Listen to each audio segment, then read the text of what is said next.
दोस्तों, कैसे हैं सभी लोग। दोस्तों आज हम बात करने वाले हैं DED फर्स्ट ईयर पर। और फर्स्ट ईयर में हमारा कोर्स फर्स्ट रहेगा। कोर्स फर्स्ट में हमारा यूनिट जो है हमारा 3.1 है, इंटेलेक्चुअल डिसेबिलिटी यानी कि बौद्धिक अक्षमता। तो आज का क्लास हमारा बौद्धिक अक्षमता का रहेगा यानी कि इंटेलेक्चुअल डिसेबिलिटी का रहेगा।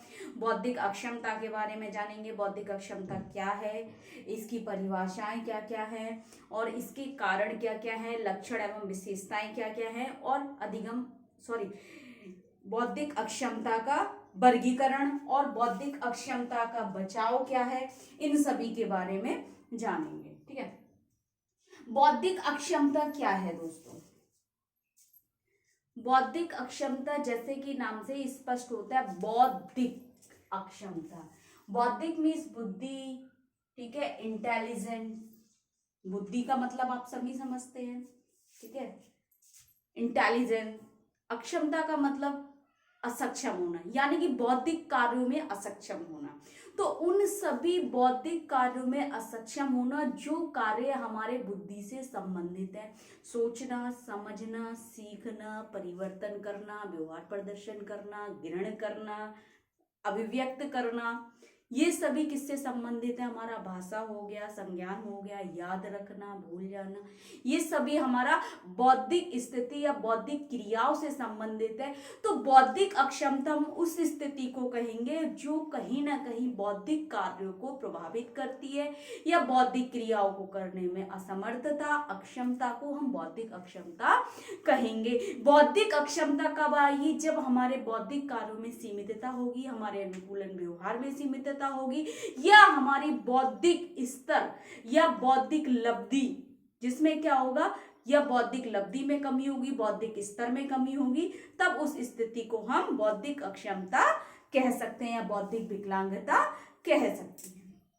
ठीक है, देखिए दोस्तों, बौद्धिक अक्षमता एक ऐसी स्थिति है जिसमें संज्ञानात्मक व्यक्ति के संज्ञानात्मक कौशल और अनुकूलित व्यवहार सीमित हो जाते हैं।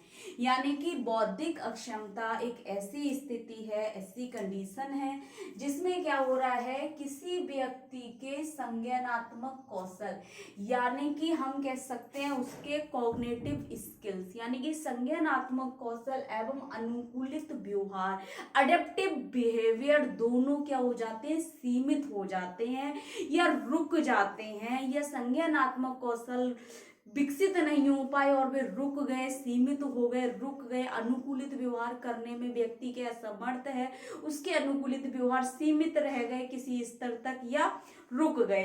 तो क्या है, बौद्धिक अक्षमता एक ऐसी स्थिति है जिसमें व्यक्ति के संज्ञानात्मक कौशल और अनुकूलित व्यवहार दोनों सीमित हो जाते हैं। संज्ञानात्मक कौशल हमारे वे कौशल हो जाएंगे जैसे सोचना, समझना, चिंतन करना, तर्क करना, वितर्क करना, संप्रेषण आ जाएगा, भाषा आ जाएगी, हमारी ग्रहण करना आ जाएगा, सीखना आ जाएगा, ये सभी हमारे संज्ञानात्मक कौशल के अंतर्गत आते हैं। तो इन सभी कौशलों पर प्रभाव पड़ता है और ये सभी कौशल प्रभावित हो जाते हैं। अनुकूलित व्यवहार वे हैं जो हमें अपने समाज में, अपने वातावरण में, अपने आसपास के पर्यावरण में समायोजन करने के लिए, स्वयं के लिए अनुकूलित व्यवहारों की आवश्यकता होती है। उन अनुकूलित व्यवहारों में सीमितता आना, रुक जाना, असमर्थ होना, ठीक है, समायोजन ना कर पाना, उन कौशलों को हम अनुकूलित व्यवहार कहते हैं। यानी कि वातावरण के अनुसार हम अपने व्यवहारों को अनुकूलित नहीं कर पाए, ठीक है, या अनुकूलित ना होना, ठीक है, सीमित हो जाते हैं। और मानसिक विकास व्यक्ति की वास्तविक आयु के अनुसार कम होती है। ठीक है, मानसिक विकास क्या है,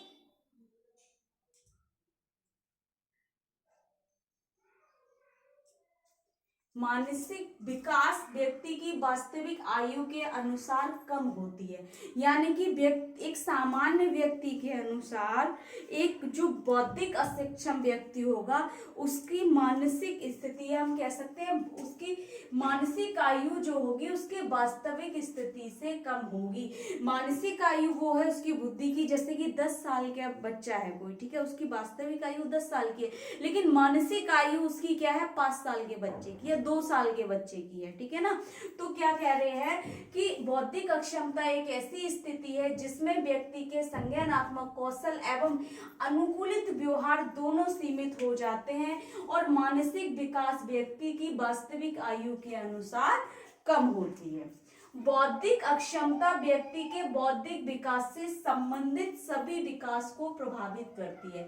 यानी कि बौद्धिक अक्षमता क्या है? बौद्धिक अक्षमता व्यक्ति के बौद्धिक और संज्ञानात्मक विकास से संबंधित जितने भी विकास हो गए सभी को प्रभावित करती है। विकास संज्ञानात्मक संबंधित जो कौशल मैंने आपको अभी बताया, संज्ञानात्मक संबंधित जो, देखिए अगर व्यक्ति का संज्ञानात्मक विकास अच्छा है तो उसका संवेगात्मक विकास भी अच्छा होगा, उसका संवेगात्मक विकास अच्छा है तो उसका भाषा विकास भी अच्छा होगा, अगर भाषा विकास अच्छा है तो उसका सामाजिक विकास भी अच्छा होगा, ठीक है। सामाजिक विकास अच्छा है, बौद्धिक विकास भी अच्छा होगा, बौद्धिक विकास अच्छा है तो उसका शैक्षणिक विकास भी अच्छा होगा। कहीं ना कहीं संज्ञानात्मक विकास से संबंधित जितने भी विकास हैं वे सभी विकास को बौद्धिक अक्षमता प्रभावित करती है, ठीक है। कह रहे हैं यह स्थिति 0 से 18 वर्ष के दौरान प्रकट होती है। यानी कि बौद्धिक अक्षमता की जो स्थिति है जन्म से लेकर 18 वर्ष तक कभी भी हो सकती है। यदि 18 वर्ष के दौरान किसी भी प्रकार का मानसिक स्थिति या हम कह सकते हैं बौद्धिक अक्षमता जैसे लक्षण दिखाई देते हैं तो वो बौद्धिक अक्षमता नहीं है, बौद्धिक रोग हो सकता है, ठीक है।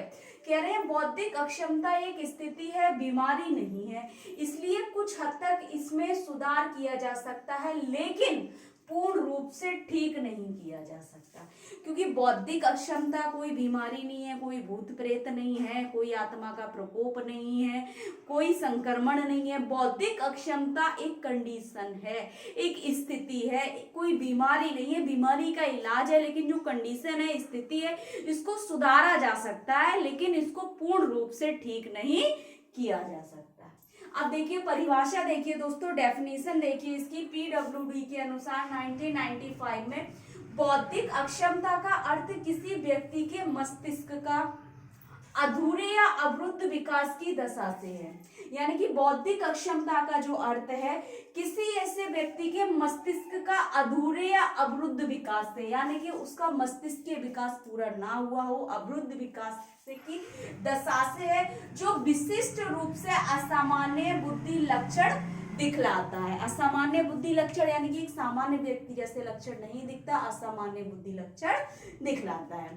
AAMR क्या कह रहा है 2002 के अनुसार? देखिए दोस्तों, बौद्धिक अक्षमता ऐसी अक्षमता है जिसमें बुद्धि, लब्धि एवं अनुकूल व्यवहार दोनों सीमित हो जाते हैं, जो वैचारिक, सामाजिक तथा व्यवहारिक कौशलों में प्रदर्शित होते हैं।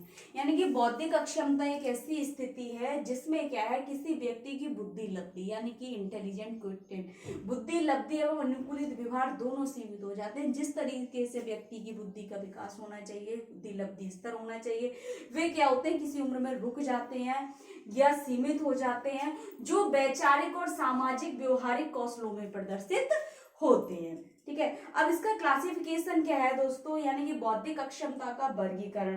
देखिए जो आपका क्वेश्चन आएगा 10 नंबर में एक क्वेश्चन आएगा पेपर फर्स्ट से आपका, बौद्धिक अक्षमता से आप क्या समझते हैं, इसको परिचय और परिभाषित करते हुए बौद्धिक अक्षमता के प्रकार एवं वर्गीकरण कीजिए एवं इसके कारण और प्रबंधन पर प्रकाश डालिए। इस तरीके से आपको प्रश्न देखने को मिलेगा। अगर टाइप्स आ जाएं तो टाइप्स में आप क्या करेंगे, बौद्धिक अक्षमता के प्रकारों को निम्नलिखित वर्गीकरण द्वारा वर्गीकृत किया गया है या विभाजित किया गया है। अगर वर्गीकरण आ जाए तो बौद्धिक अक्षमता का वर्गीकरण, तो देखिए दोस्तों बौद्धिक अक्षमता का जो वर्गीकरण है 3 भागों में बांटा गया बौद्धिक अक्षमता को। सबसे पहला कह रहे हैं वैज्ञानिक लक्षणों के अध्ययन पर यानी कि साइकोलॉजिकल, दूसरा है चिकित्सीय लक्षणों के आधार पर यानी कि एजुकेशनल, तीसरा है मेडिकल यानी कि चिकित्सीय लक्षणों के आधार पर। ये हो गया एजुकेशनल यानी कि शैक्षणिक लक्षणों के आधार पर, ठीक है।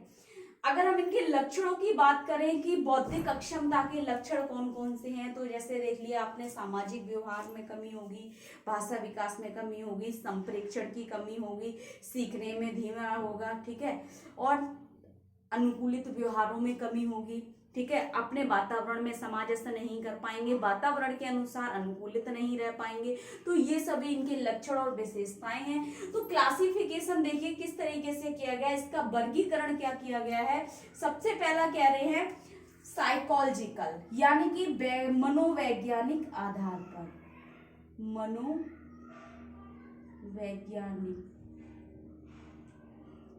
वर्गीकरण। मनोवैज्ञानिक वर्गीकरण देखिए निम्नलिखित मनोवैज्ञानिकों ने अपने अपने वर्गीकरण दिए हैं अपने अपने मत के अनुसार।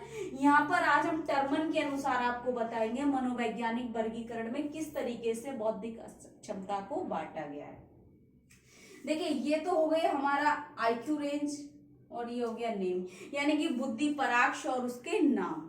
जिस व्यक्ति की बुद्धि 90 से 110 होगी, यानी कि 90 से 110 होगी, उस व्यक्ति को नॉर्मल यानी कि सामान्य श्रेणी में रखा जाएगा। कहीं ना कहीं वह व्यक्ति क्या है, सामान्य है, बौद्धिक रूप से अक्षम नहीं है।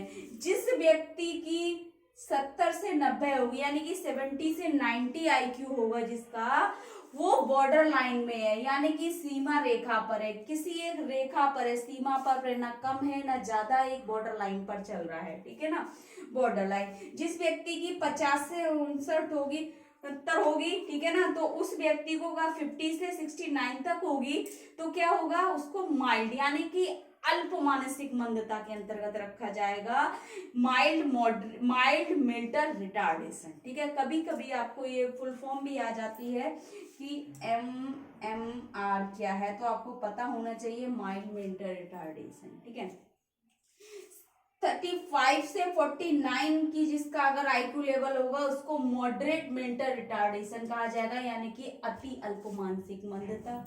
जिस व्यक्ति का 20 से 34 होगा आईक्यू लेवल, उसको सीवियर MR कहा जाएगा, यानी कि सीवियर मेंटल रिटार्डेशन, गंभीर मानसिक मंदता। और जिस व्यक्ति का 0 से 20 होगा, ठीक है ना, उसको बोला जाएगा प्रोफाउंड मेंटल रिटार्डेशन, यानी कि अति गंभीर मानसिक मंदता।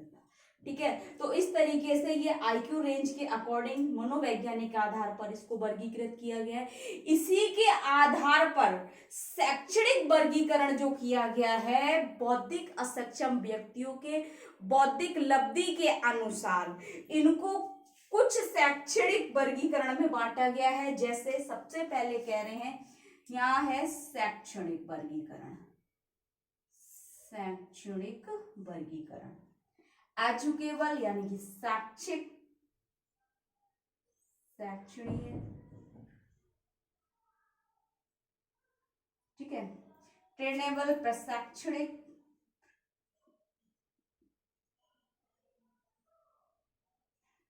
कस्टोडियल अभिरक्षण। ठीक, अब देखिए दोस्तों, जिन बच्चों की या जिन असक्षम बच्चों की, बौद्धिक असक्षम बच्चों का आईक्यू लेवल 50 से 70 होगा यहाँ पर, ठीक है, ये थोड़ा यहाँ पर लिखने में दिक्कत हो गई है, 50 से 70 होगा, वो शैक्षणिकीय वर्गीकरण के अंतर्गत आएंगे। कहीं ना कहीं शॉर्ट फॉर्म आपको ये लिखने को आ जाएगा EMR, तो हो जाएगा एजुकेबल मेंटल रिटार्डेशन। ठीक है, एजुकेबल मेंटल रिटार्डेशन। दूसरा है आपका, जिन बौद्धिक असक्षम बच्चों का आईक्यू लेवल 35 से 50 होता है, ठीक है ना, यानी कि 35 से 50 होगा, उनको प्रशैक्षणिक वर्गीकरण के अंतर्गत रखा जाएगा, जिसे बोलते हैं हम TMR, ट्रेनेबल मेंटल रिटार्डेशन। ठीक है, और जिन बौद्धिक असक्षम बच्चों का आईक्यू लेवल 35 से बिलो होगा, यानी कि 35 से नीचे आईक्यू लेवल होगा, उनको कस्टोडियल MR बोलते हैं, यहाँ पर CMR, कस्टोडियल मेंटल रिटार्डेशन या अभिरक्षण। और इन सभी के आधार पर इनको कुछ श्रेणियों में बांटा गया है, जैसे pre primary, primary, secondary, pre vocational, vocational. ठीक है, इस तरीके से इनको क्या करेंगे, इस लेवल पर हम बच्चों को क्या कर सकते हैं, शैक्षणिक कार्य प्रशिक्षण दे सकते हैं। और ये जो शैक्षणिक वर्गीकरण के अंतर्गत आते हैं, इनको शैक्षणिक कार्य भी कराया जाता है, सिखाया जाता है, प्रशैक्षणिक कार्य भी कराया जाता है। ठीक है, अब नेक्स्ट आता है हमारा मेडिकल यानी कि चिकित्सीय वर्गीकरण।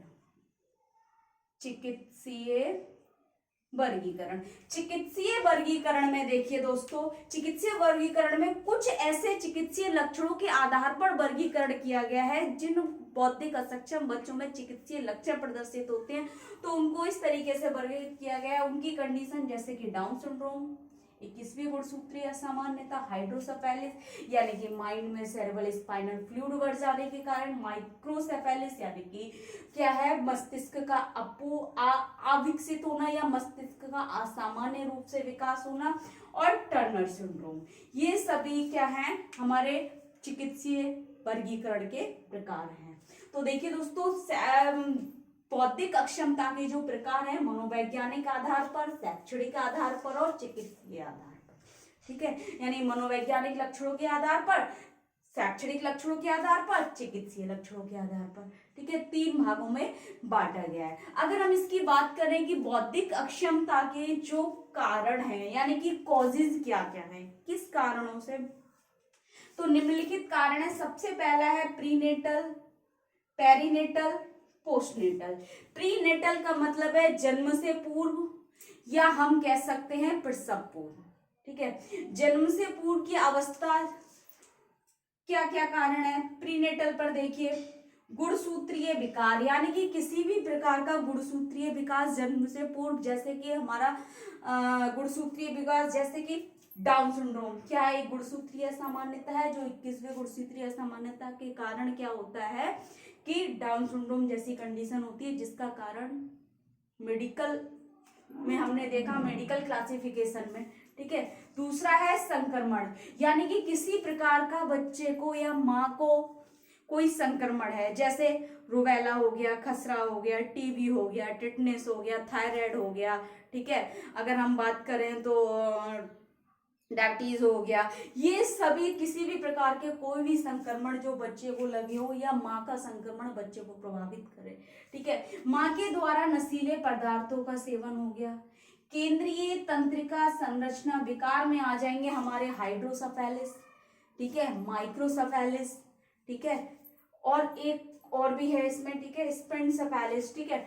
तो केंद्रीय तंत्र विकार में, जैसे केंद्रीय तंत्र विकार के ये कारण हैं जिनके कारण ये 2 कंडीशन आती हैं, हाइड्रोसेफेलिस और माइक्रोसेफेलिस। गुणसूत्रीय असामान्यता जैसे टर्नर सिंड्रोम हो गया, फ्राइजल एक्स सिंड्रोम हो गया, डाउन सिंड्रोम हो गया, ये कंडीशन आती हैं। तो ये सभी कारण किसके हैं, मानसिक मंदता या बौद्धिक अक्षमता के कारण हैं। दूसरा है आपका पेरीनेटल यानी कि जन्म के समय या प्रसव के समय, ठीक है। जन्म के समय देखिए माँ में रक्त की कमी होना यानी कि गर्भवती महिला जो है प्रसव के समय उसका रक्त शरीर में क्या है, रक्त की कमी होना, समय से पहले प्रसव यानी कि प्रीमेच्योर डिलीवरी होना, असामान्य जन्म। अब जब असामान्य जन्म होगा तो कहीं ना कहीं बच्चे पर उसका प्रभाव पड़ेगा, ठीक है। गर्भनाल की क्षति होना यानी कि गर्भनाल की क्षति हो जाना यानी कि प्लेजेंटा की क्षति होना, प्लेजेंटा में किसी प्रकार की इंजरी होना, ठीक है। ऑक्सीजन की कमी होना,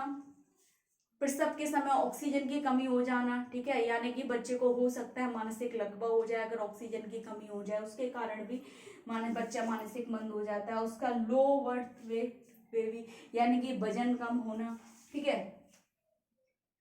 बच्चे का ना रोना यानी कि जन्म के समय बच्चे का ना रोना, ठीक है, ये भी एक कारण है बौद्धिक अक्षमता का। तीसरा है आपका पोस्टनेटल यानी कि प्रसव के बाद या जन्म के बाद के समय का क्या क्या कारण है, किसी भी कारण सिर में चोट लगना, बच्चे के सिर में चोट लगना, बच्चे के सिर में आघात पहुंचना, ठीक है, ट्रॉमा होना, traumatic injury, brain traumatic injury जिसे बोलते हैं होना, सिर में चोट लगना, दिमागी बुखार होना जिसमें दिमागी लकवा बोल सकते हैं, दिमागी बुखार होना, दिमाग की नस फट जाती है हम सुनते हैं, तो उस कंडीशन में भी ये स्थिति देखने को मिलती है। दौरे पड़ना यानी कि फिट्स आना, एपिलेप्सी की समस्या भी कह सकते हैं यहाँ पर, कुपोषण यानी कि न्यूट्रिशन की कमी होना, बच्चे को पौष्टिक आहार ना मिलना, बच्चे के अंदर बहुत सारे प्रोटीन विटामिन की कमी होना, ठीक है। और कह रहे हैं अव्यवस्थित विकार, कोई भी ऐसा विकार जैसे कि अगर हम बात करें डीएसडी आ जाएगा, इसमें ऑटिज्म आ जाएगा, ठीक है ना, ये कोई भी अव्यवस्थित विकार। तो ये 3 कारण थे हमारे प्रीनेटल, पेरीनेटल और पोस्टनेटल। अब प्रिवेंशन की बात करें कि हम कैसे बौद्धिक अक्षमता से बचाव कर सकते हैं, बौद्धिक अक्षमता का बचाव संभव है। तो प्रिवेंशन को भी, इसके जो बचाव है बौद्धिक अक्षमता के दोस्तों, इसको भी 3 भागों में बांटा गया है, प्राइमरी, सेकेंडरी और थर्डरी। देखिए प्राइमरी मतलब प्राथमिक उपचार या हम रोकथाम कह सकते हैं, ठीक है, द्वितीय रोकथाम और तृतीय रोकथाम। तो प्राथमिक रोकथाम क्या है, उम्र कारक। उम्र कारक किसकी कही है यहाँ पर, माँ की उम्र कारक, यानी कि माँ की आयु, गर्भधारण से पहले माँ की आयु सुनिश्चित होनी चाहिए कि वह उचित है, उसकी आयु माँ की यानी कि परिपक्व है, मैच्योर है वो बच्चे के लिए, गर्भ में पालने के लिए। तो माँ के आयु का फैक्टर एक क्या है, अगर माँ की उचित आयु होगी, ठीक है ना, परिपक्व आयु होगी, तो उस समय हम क्या कर सकते हैं, बौद्धिक अक्षमता को रोक सकते हैं। आनुवांशिक सलाह, किसी प्रकार से जेनेटिक काउंसलिंग, अगर कोई भी समस्या है तो उसका हम उपचार कर सकते हैं और रोकथाम कर सकते हैं। गर्भवती महिलाओं को पौष्टिक भोजन लेना चाहिए, यानी कि गर्भ के समय क्या करना चाहिए, जो माँ है, जो गर्भावस्था में उसका बच्चा जो पल रहा है, तो माँ को बहुत ज्यादा एनर्जी की जरूरत होती है, ठीक है ना, तो उसके लिए उसको पौष्टिक आहार लेना चाहिए, विटामिन लेना चाहिए, कैल्शियम्स लेना चाहिए, फॉलिक एसिड लेना चाहिए, फ्रूट्स लेना चाहिए, यानी कि एनर्जेटेबल उनको फूड लेना है, ठीक है। माँ को हाइपरटेंशन से बचाओ, यानी कि किसी भी प्रकार का कोई डिप्रेशन है उससे बचना चाहिए, ठीक है। गर्भवती महिलाओं को धूम्रपान से बचना चाहिए, यानी कि नशीले पदार्थों से बचना चाहिए, नशीले पदार्थों का सेवन नहीं करना चाहिए और अनावश्यक दवाइयों का भी सेवन नहीं करना है, ठीक। सेकेंडरी क्या है, सेकेंडरी प्रिवेंशन क्या है, प्रसव का उचित समय का ज्ञान होना, यानी कि माँ को पता होना चाहिए प्रसव का समय क्या है, प्रसव का डेट क्या है, डिलीवरी की डेट क्या है, वो माँ को पता होनी चाहिए।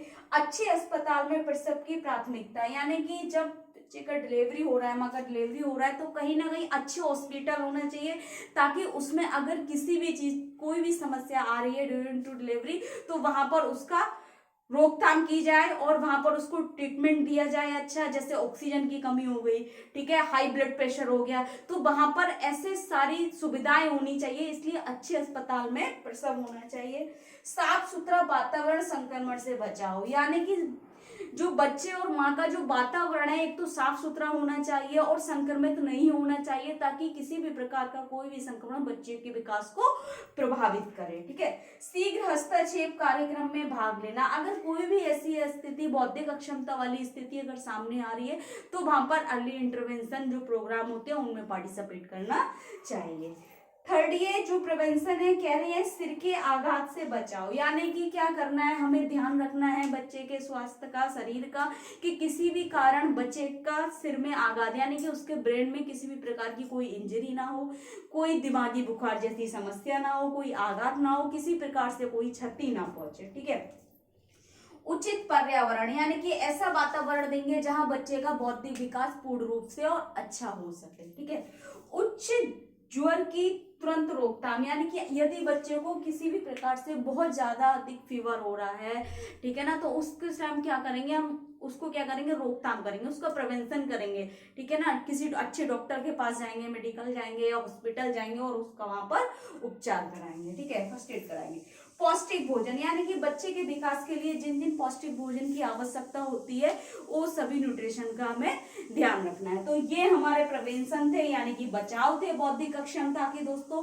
तो इस प्रकार से आपको 10 नंबर में ये क्वेश्चन आने वाला है। इससे रिलेटेड अगर आपको कुछ समझ नहीं आ रहा है, कुछ डाउट लग रहा है, कुछ पूछना है, तो कमेंट बॉक्स में जाके कमेंट करें, ज्यादा से ज्यादा वीडियो लाइक करें, चैनल को सब्सक्राइब कर दें, बेल आइकन को प्रेस कर दें, ताकि नेक्स्ट आने की क्लास आप तक पहुंचती रहे दोस्तों। Thank you so much.